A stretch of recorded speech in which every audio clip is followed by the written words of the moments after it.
So for those of you who are here, welcome, welcome. I do recognize some of those names, so welcome back. For those of you who are new, we are the Marine Environmental Education Center located out on Hollywood Beach, Florida. And our goal is to engage with the public and educate our community about all of the really cool and important marine science topics and environmental conservation topics we really care about, especially here where we are all out on the beach living in and interacting with our ocean and all of our awesome environmental life. So unfortunately, we are closed. We're a really small facility, so it's not possible for us to safely open just yet. But we still wanted to provide some cool resources. So we reached out to everyone we knew to try and create an awesome free webinar series. So we are very lucky today. We are talking to Kiki Mutis. She is the Operations and Volunteer Coordinator at Pelican Harbor Seabird Station. And today we are going to be learning about her journey through science and all of the really cool, important things that Pelican Harbor Seabird Station does. So right now we do have everyone muted. You won't be able to unmute yourself, but you can raise your hand. There'll be a little icon at the bottom that you'll be able to raise your hand if you have an issue or a question, or you're trying to answer a question Kiki poses. Otherwise, just throw everything you have in the chat. If you have any technical issues, I will try to help and troubleshoot from afar. But otherwise, throw any questions you have for Kiki in that chat and she will answer them either during the presentation or at the very end. Otherwise, I think that's everything for me. Whenever you're ready, Kiki, feel free to take it away. Perfect. I'm so excited. Thank you for the invitation. And maybe you can help me out. If you see a question, you can just read it out to me. Absolutely. So my name is Kiki Mutis, and I've only been at Pelican Harbor for a little bit over a year. I've known of this station. We've been around for almost 40 years. And I am so happy to be here. We're not a very big team. This was taken a little bit before COVID, and we're sadly, minus 2 people here. So you can see that we are not huge, but the impact that we do is amazing. We are. So nonprofit organizations like we are, they always have a vision statement of what do they see? What are we going to do? And, we want to embody professionalism. We want to educate like we're doing right now. We have integrity with how we treat our patients, with how we treat the community. And we use a lot of innovation. Most important, we want to make sure we have the highest quality patient care. And, and also engaging the community in the importance of conservation, kind of like what you do at your center. Our mission is to treat and rehabilitate, to take care of sick, injured, orphaned, and native wildlife. Native wildlife means those animals that are originally from South Florida. So we don't work with cats, we don't work with dogs, we don't work with the Muscovy ducks or the peacocks. So birds and mammals that are originally from here. And we started originally with pelicans. We're a nonprofit organization. And we're actually the only full-scale wildlife hospital in Miami-Dade County. You guys in Broward have an amazing center, but right now we're the only one in Miami-Dade County, and we're in an itty-bitty tiny little clinic. Our clinic is less than 900 square feet, so smaller than most houses. Most of our money comes from donations. And we started back in 1980 with Harry and Darleen Kelton. In 1992, the county built the hospital we're in right now. And in 2014, Christopher Boykin, he became the director. I've been friends with him since way before 2014. And he's the one that kind of pulled me out of Fairchild to here. Back in the early days, Darleen and Harry, they were a retired couple. And they lived in a houseboat in Pelican Harbor. And one day while they're there, they see a pelican kind of walking across a very busy causeway. And they saw this to be very strange and peculiar because pelicans should be flying. And they scooped up that pelican. Now remember, they're not vets. They're not medical treatments. They have no idea on how to treat an animal, but they saw that this pelican had fish hooks.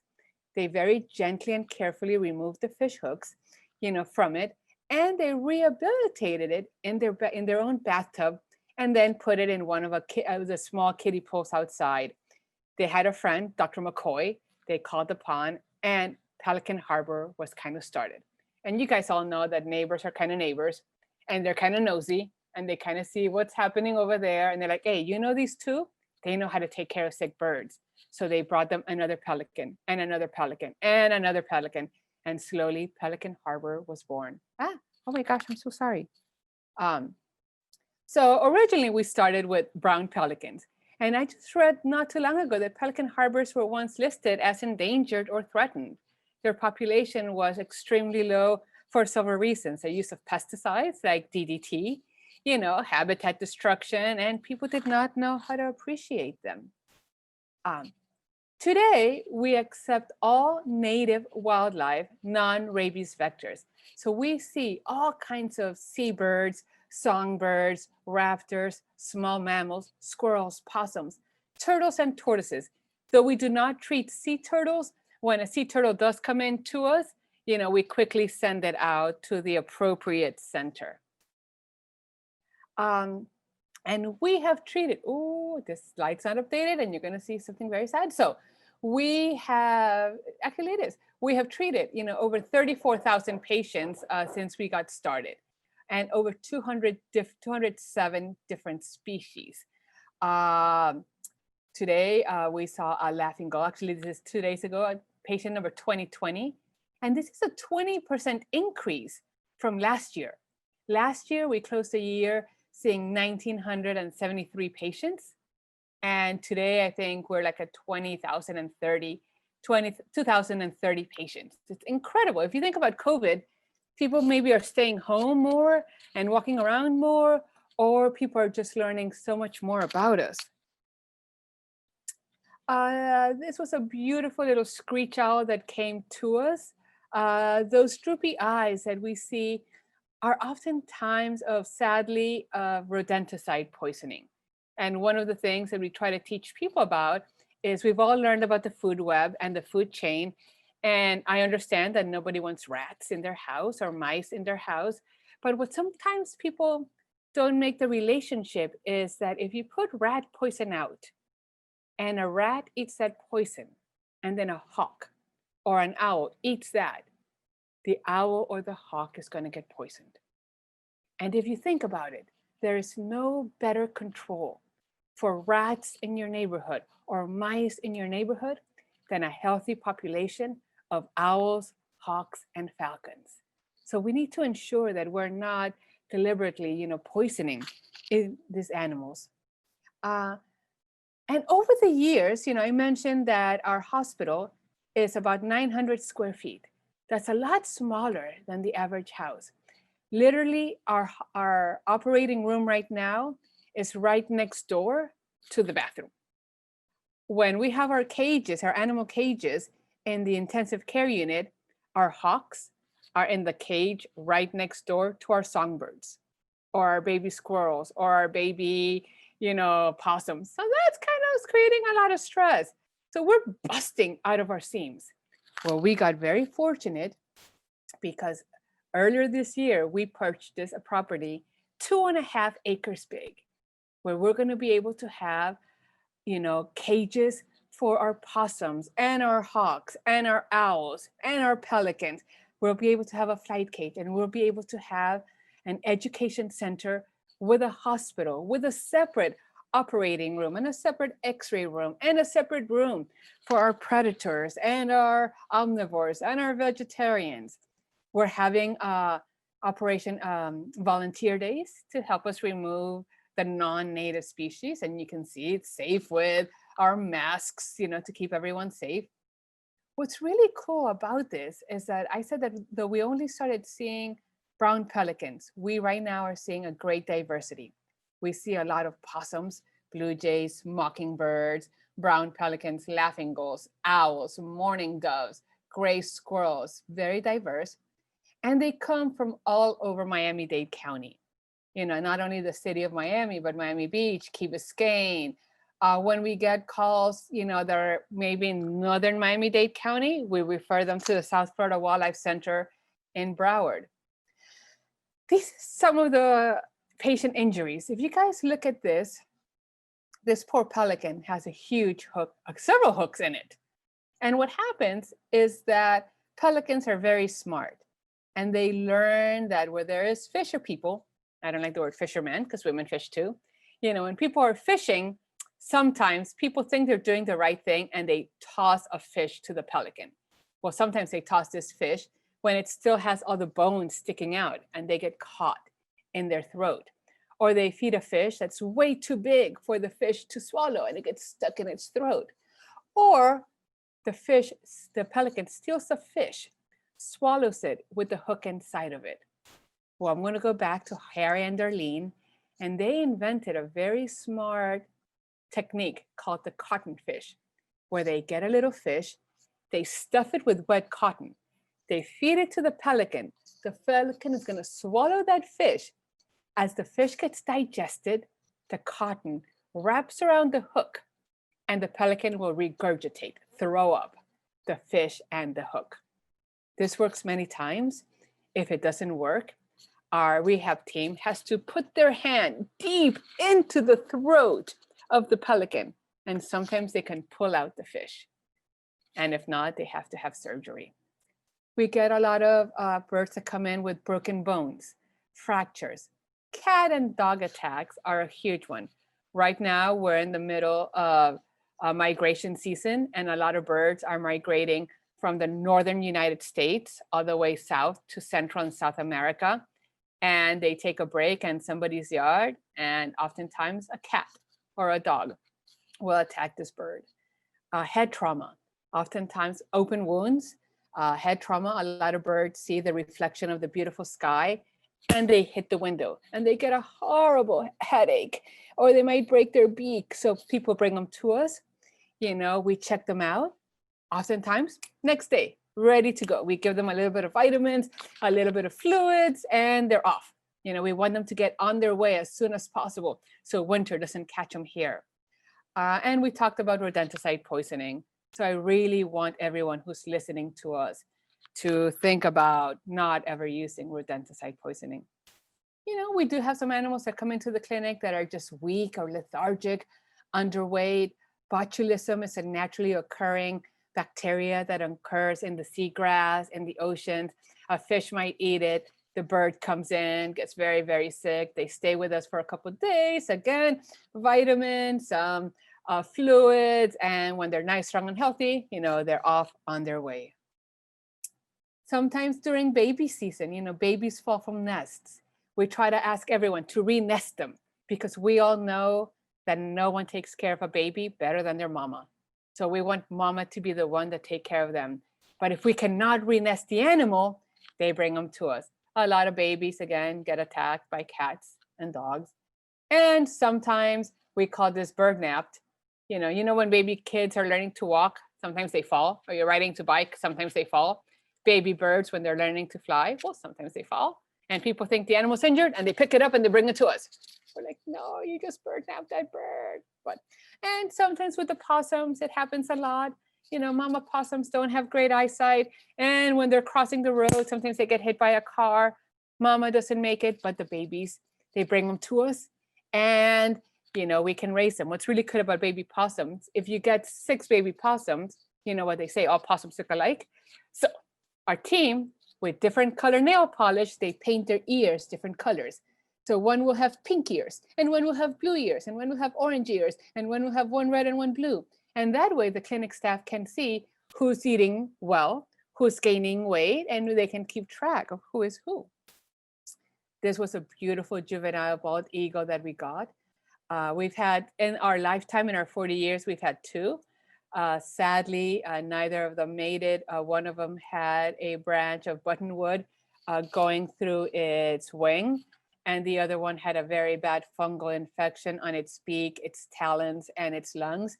Sadly, the people, they didn't call us on time. They had seen this hawk, this beautiful eagle, for like 3 days in a park on the floor. And when they called us after 2 days, it didn't make it. This is a great picture of a hawk that we found. It was found in a garbage dump, and you can see that its feathers are kind of missing. Well, when garbage decomposes, it releases methane, a gas that burns. Well, it burned all of its feathers.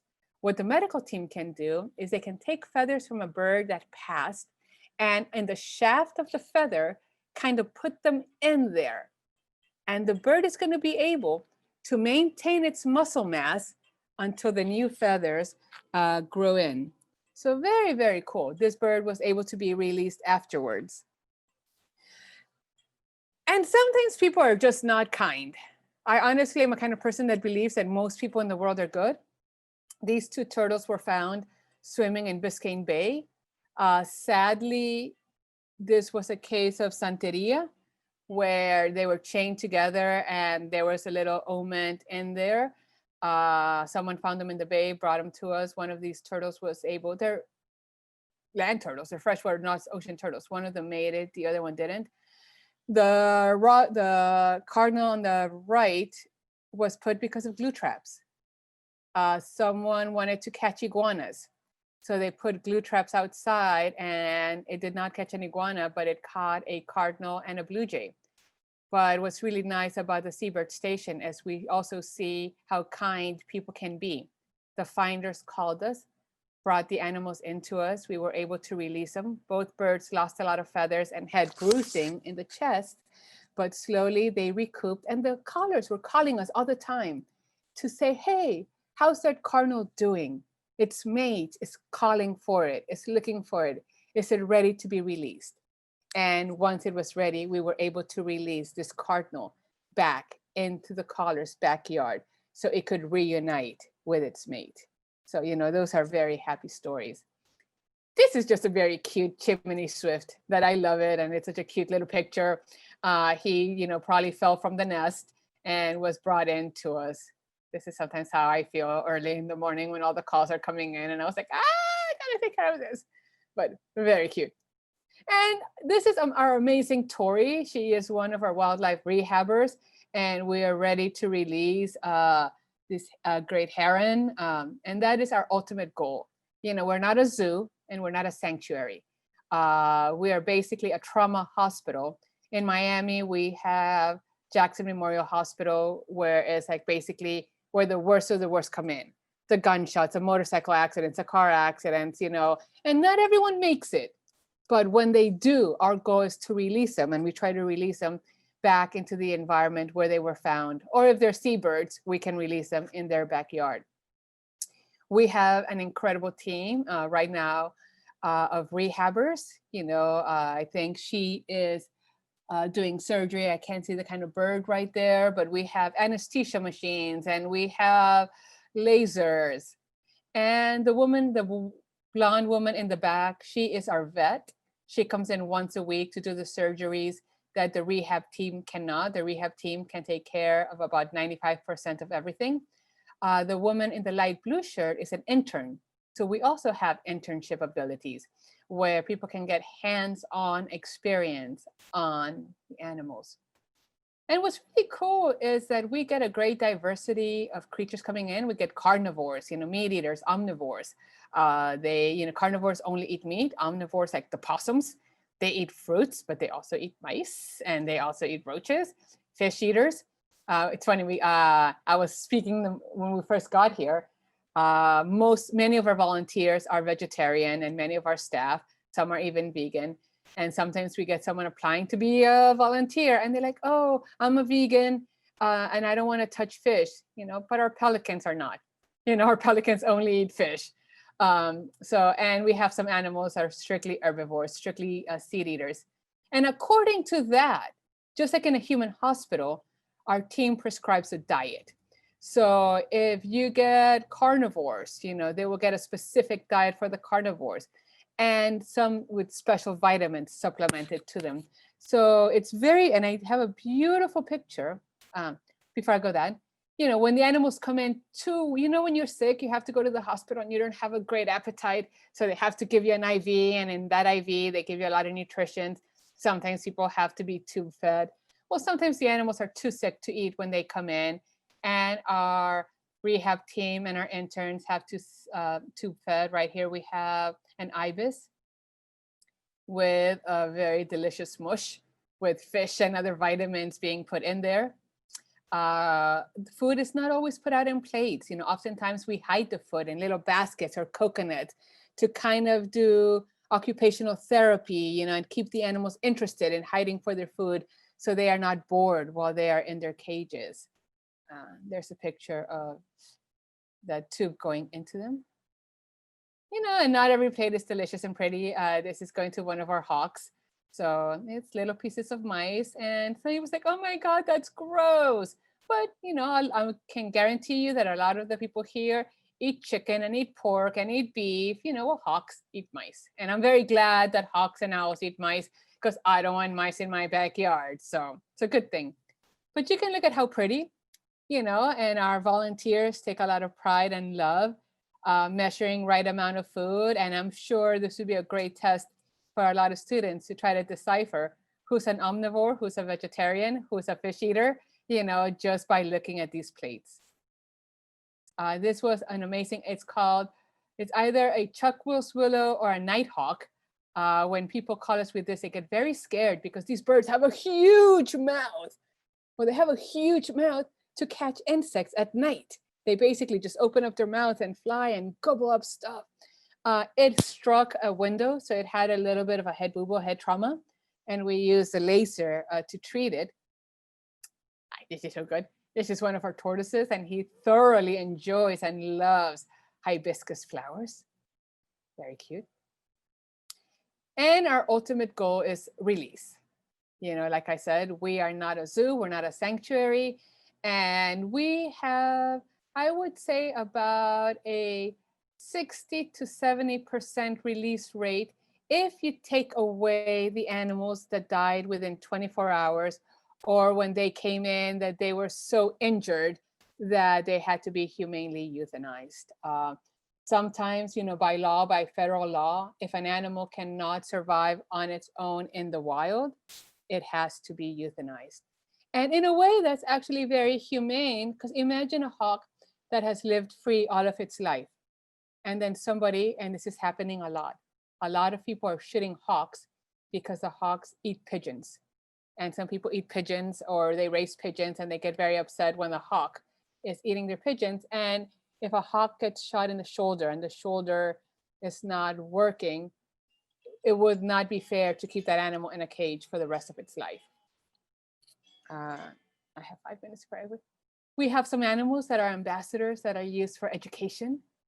We have, this is Basil the possum. She came in with a group of animals, a group of babies. Her mama was hit by a car. She had an injury in her eye that made her unreleasable, but we take her before COVID to schools to show how awesome possums are. This is Pepe, one of our pelicans, and we have a couple screech owls. You will see the picture of the baby screech owl that doesn't have the fish. That was a cat attack. And I'm not a cat hater, but facts are facts. We go out to a lot of schools to educate, on the importance of preserving our animals. We have bird walks. Obviously, this is pre-COVID because we're not wearing masks and everyone's a little bit too close together. And we were talking about volunteer jobs. Our volunteers have one of the perhaps least glamorous jobs in the world, where they clean a lot of bird poop. And bird poop from fish eaters is very stinky because fish are stinky. So imagine that, but they also, prep the food for our animals. They help us maintain their enclosures clean, help us with phone calls. And we also do environmental cleanups. This is our internship webpage. If anyone, you do have to be 18 to volunteer with us, but there's no age limits after that. Any questions? I have about 4 more minutes because unfortunately I have a doctor's appointment, but I will stop sharing my screen and I will take, any questions if there are any. Yes, I think we have a few in the chat. There should be a little bubble at the bottom next to the share screen that you could click on and see. Let me see. Can you release a bird? Can you release immediately after? So many birds, before they're released, they have to pass certain tests. Hawks and owls, they have to pass mouse school. We have to see that the animal can catch itself. Our seabirds have to show us that they can catch a fish. Some birds have to pass a waterproofing to make sure that their feathers are eligible. So before an animal is eligible to be released, there's a lot of criteria depending on the animal. What is the most common injury you see with birds in your area? Are birds, it varies on species. Some animals, so mammals take longer to release. Most mammals stay with us for about 30 days. Birds can take about 2 weeks. Most common injuries, depending on the species, head trauma right now, orphaned creatures. So depending on the season, depends on the injury. But the organization decided to expand past just pelicans. The need. We expanded because, you know, we get so many calls for so many animals. And sadly, it was a very hard decision for us to not take non-native species. But as a nonprofit, you know, we get our funding directly from donors.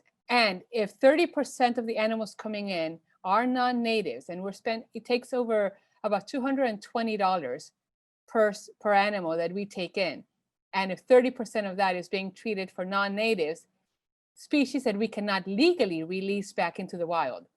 Just like you're not allowed to release a python into the wild, or you're not allowed to release iguanas out into the wild, you're not allowed to release Muscovy ducks or what do you call them? Peacocks. Can you post a link to the what? Can you post a volunteer link? If you don't have it ready, I'll post it with the video on our YouTube as well. Perfect, perfect. So it is, I think, pelicanharbor.org/volunteer, but I can send you that info also. So I think injuries are most prevalent to Florida. Fish hooks are very prevalent just to South Florida, you know, along the coast. I think in South Florida, or in Florida in general, because we don't have a winter, we have a higher population of feral cats than in parts of the states where they do have a winter and their population is not that high. Anywhere along the migration corridor, you're going to have a lot of window strikes for them. Did I miss any questions? No, I think you hit them all. And if anyone thinks of a question later on, feel free to email us at MEEC, MEEC @nova.edu, and we will pass it right along to Kiki. Because and my email is Kiki, Kiki, @pelicanharbor.org. That's Kiki @pelicanharbor.org. Happy to answer any questions, happy to share any information. Unfortunately, I have to run to a doctor's appointment, but I am very grateful for being here. And thank you, friends. Thank you for coming today. Thank you, everyone. We will hopefully see you next Tuesday at 3 p.m. Otherwise, thank you, Kiki. Bye, guys.